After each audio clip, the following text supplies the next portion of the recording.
आज मेरी तबीयत शाम से ही बेचैन थी। जैसे ही मैं सोने के लिए लेटी तो काफी देर तक नींद नहीं आई और फिर एकदम से आंख लग गई। जैसे ही आधी रात का वक्त हुआ तो मेरी आंख खुली। मुझे प्यास महसूस हो रही थी। मैं अपने कमरे से बाहर निकली तो सामने ही सहन में अपनी सांस को चलते हुए देखा। मैं हैरान थी। ना जाने मेरी सासू माँ के साथ क्या मसला था कि वह इस तरह आधी रात को सहन में चलती रहती है। मैंने एक दो बार अपने पति विक्रम से भी पूछा, विक्रम क्या बात है, माँ जी ऐसे क्यों चलती रहती है, आखिर उन्हें क्या परेशानी है। तो मेरी बात सुनकर विक्रम मुस्कुरा देता और यही कहता कि तुम अम्मा के बारे में परेशान मत हो, वह ऐसी ही है, उनके ऊपर बुढ़ापा आ गया है और अब उन्हें नींद कम आती है, इसी वजह से वह रात को जागती रहती है और सहन में फिरती रहती है। विक्रम मेरी बात को हंसकर टाल देता, लेकिन मैं अजीब तरह के एहसास का शिकार हो जाती। न जाने क्यों मुझे कभी कभी अपनी सांस बहुत ज्यादा पुरस्कार लगती। हालांकि वह अंधी थी, उन्हें दिखाई नहीं देता था, लेकिन फिर भी रात के वक्त जब वह सहन में चलती तो मुझे बहुत अजीब लगता। आज तो मैंने उनसे पूछा भी नहीं कि उनकी तबीयत ठीक भी है या नहीं, क्योंकि आज मेरा अपना मूड खराब था। आज मेरी अपने शौहर विक्रम से शाम को लड़ाई हो गई थी। हम दोनों के बीच काफी झगड़ा हुआ था, जिसकी वजह से मैं काफी देर तक रोती रही थी। मेरी शादी को अभी सिर्फ 15 माह हुए हैं। मैं और विक्रम एक दूसरे के साथ खुश हैं। विक्रम का अपना एक स्टोर है जहां पर वह शुभ सवेरे ही काम पर चला जाता है, जबकि मैं घर के काम करती और तैयार होकर विक्रम का इंतजार करती। ये शादी मेरी खाला ने करवाई थी, क्योंकि मेरे माँ बाप तो मेरे बचपन में ही मर गए थे और मैं अपनी खाला के पास रहती थी। इसीलिए खाला ने विक्रम केरे को फौरन कबूल कर लिया और उसके बारे में कोई भी खबर नहीं की। वह तो मेरी किस्मत अच्छी थी कि विक्रम काफी अच्छा और सुलझा हुआ शौहर साबित हुआ। वह मुझसे मोहब्बत करता था और मैं भी उसकी मोहब्बत में खो गई। लेकिन शादी के 6 महीने के बाद ही जब मुझे इस बात का अंदाजा हुआ कि विक्रम की मोहब्बत तो पानी का बुलबुला है, क्योंकि आज घर की पूरी सफाई के दौरान जब मैंने विक्रम की शादी की तस्वीरें देखी तो मेरे पैरों के नीचे से जमीन सरक गई और मैं जैसे एकदम परेशान हो गई। मुझे अपनी आंखों पर यकीन नहीं आ रहा था कि वह तस्वीरें विक्रम की शादी की है। विक्रम उनमें दूल्हा बना बहुत खूबसूरत लग रहा था और बहुत खुश भी, जबकि उसके साथ एक बहुत खूबसूरत लड़की थी। उसके चेहरे से भी खुशी जाहिर हो रही थी। मैं हैरत से उन तस्वीरों को देख रही थी, क्योंकि मुझे विक्रम की शादी के बारे में नहीं पता था। मैं नहीं जानती थी कि विक्रम पहले से शादीशुदा था, पर सारा दिन मेरा बहुत बेचैन और परेशान गुजरा था और मैं नहीं जानती थी कि मैं अब क्या करूंगी। रो रो कर मेरा बुरा हाल था। मुझे यूं लग रहा था जैसे मेरा घर बर्बाद हो गया है। लेकिन शाम को जब विक्रम आया और उसने मेरा उतरा हुआ चेहरा देखा तो पूछने लगा, राधा तुम्हें क्या हुआ है, तुम इतनी खामोश और उदास क्यों लग रही हो। विक्रम ने मुझसे परेशानी से पूछा तो मैंने उसकी शादी की तस्वीरें उसके सामने रख दी, जिन्हें देखकर विक्रम का रंग लाल पड़ गया और वह कहने लगा, राधा मैं तुम्हें सच बताता हूँ, तुम मेरे बारे में गलत मत सोचो। मैं तुम्हें बहुत पहले यह सच्चाई बताना चाहता था, लेकिन हिम्मत नहीं कर पा रहा था। विक्रम ने फौरन मुझे कहा तो मैं एकदम गुस्से से चिल्ला उठी और उससे कहा, विक्रम आखिर तुम कब मुझे सच्चाई बताना चाहते थे। जब मेरी और तुम्हारी शादी हो गई, महीने गुजर गए हैं, लेकिन तुमने आज तक कभी मुझे अपनी पिछली जिंदगी के बारे में कुछ नहीं बताया। आखिर यह लड़की कौन है, क्या वाकई तुम्हारी इसके साथ शादी हुई थी, और अगर हुई थी तो फिर वह लड़की अब कहाँ है। मैंने एकदम चिल्लाकर विक्रम से कहा तो वह कहने लगा, वह लड़की अब इस दुनिया में नहीं है, इसलिए मैं तुम्हें उसके बारे में नहीं बता रहा था, क्योंकि दिव्या का इंतकाल हो चुका है, वह मुझे छोड़कर जा चुकी है। विक्रम के लहजे में दुख था और मैं एकदम जैसे खामोश हो गई। मुझे यकीन नहीं आ रहा था कि वह हंसती मुस्कुराती खूबसूरत और कम उम्र लड़की अब इस दुनिया में नहीं थी। मैंने एकदम परेशानी से पूछा, विक्रम आखिर उसे क्या हुआ था, वह एकदम कैसे यह दुनिया छोड़ गई। मैंने विक्रम से पूछा तो वह कहने लगा, दरअसल दिव्या और मेरी शादी को अभी सिर्फ 3 महीने ही गुजरे थे, जब एक दिन सिलेंडर की गैस लीक के दौरान घर में धमाका हो गया और दिव्या का मौके पर ही इंतकाल हो गया।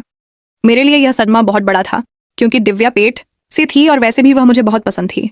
लेकिन उसके चले जाने के बाद मैं काफी उदास और परेशान रहा और कितने अरसे तक खुद को घर में बंद रखा। फिर आहिस्ता आहिस्ता अपने काम की तरफ ध्यान दिया तो अम्मा ने मेरी उदासी को देखते हुए दोबारा शादी का फैसला किया और मेरे लिए तुम्हें चुन लिया। मैं पहले इसके लिए नहीं मान रहा था, लेकिन मैं अम्मा की खातिर मान गया और जब तुम्हें शादी के दिन पहली बार देखा तो अपना दिल हार गया और अपने दिल में तुम्हारे लिए मोहब्बत महसूस करने लगा। इसलिए मैं तुम्हें दुख नहीं पहुंचाना चाहता था। अगर तुम्हें दिव्या के बारे में पता चलता तो तुम उदास हो जाती, परेशान हो जाते, जबकि मैं ऐसा नहीं चाहता था। मेरी मजबूरी को समझो और मुझे माफ कर दो। ये मेरी पहली और आखिरी गलती है। आइंदा तुमसे कोई भी बात नहीं छुपाऊंगा। विक्रम के जवाब ने मुझे काफी हद तक सुकून कर दिया था, क्योंकि एक तो दिव्या भी इस दुनिया में नहीं थी और विक्रम भी मुझसे बेहद मोहब्बत करता था। लेकिन फिर भी मुझे इस बात का दुख था कि विक्रम ने मुझे धोखे में रखा और दिव्या के बारे में पहले नहीं बताया। हालांकि वह बात शाम को खत्म हो गई थी, लेकिन फिर भी मेरे दिल में विक्रम की तरफ से दुख था। और मैं इसी बात पर उदास थी कि मेरा शौहर पहले से शादीशुदा था और उसके दिल में अपनी बीवी के लिए मोहब्बत थी। इसी परेशानी में मैंने खाना भी नहीं बनाया था। विक्रम खाना बाहर से ले आया था क्योंकि मेरी सास कोई काम नहीं कर सकती थी। वह अंधी थी, उन्हें दिखाई नहीं देता था, इसीलिए मैं उनसे कोई काम नहीं करवाती थी और ना ही वह करती थी। इस वक्त भी जब मैं विक्रम से लड़ झगड़ कर कमरे से बाहर आई तो मेरी सास बाहर ही खड़ी थी। मुझे देखकर एक तरफ को चल पड़ी।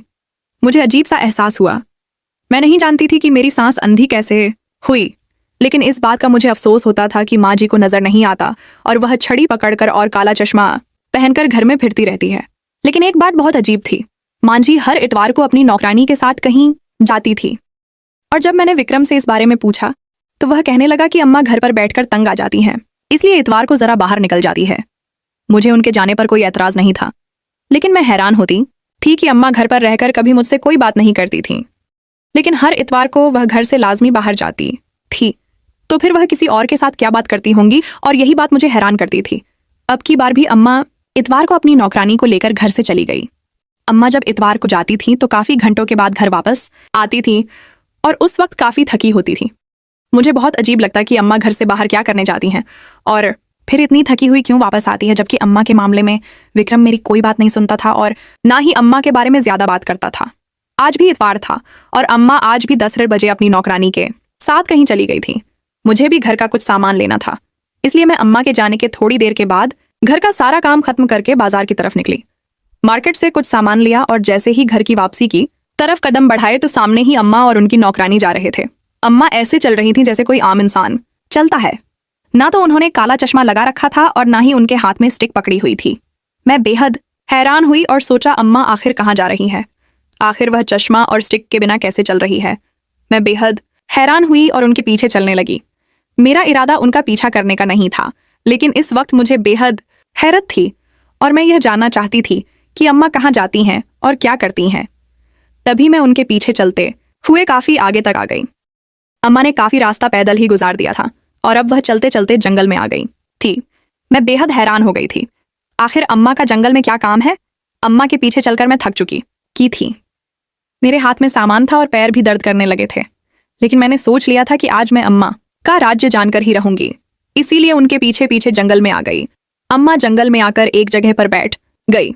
उनके हाथ में कुछ चीजें थीं जो उन्होंने सामने रखी और आंखें बंद कर लीं, जबकि उनकी नौकरानी उनके पीछे ही खड़ी थी। मैं हैरत से यह सब कुछ देख रही थी। मुझे अंदाजा हो गया था कि अम्मा कोई अमल कर रही है यकीनन हमारे घर की बेहतरी के लिए ही होगा। मैं अपनी सोच पर शर्मिंदा होती हुई वापस घर आ गई, लेकिन कुछ ऐसा था जो मुझे खटक रहा था और बेचैन कर रहा था। मैं नहीं जानती थी यह सब क्या था और आखिर आज मैंने अम्मा का पीछा क्यों किया। अम्मा तो काफी देर के बाद घर वापस आई थी, लेकिन मैंने उनके ऊपर जाहिर नहीं किया कि मैं उनका राज जान गई हूं, क्योंकि मैं उन्हें यह बात नहीं बता सकती थी कि मैंने चोरी से उनका पीछा किया।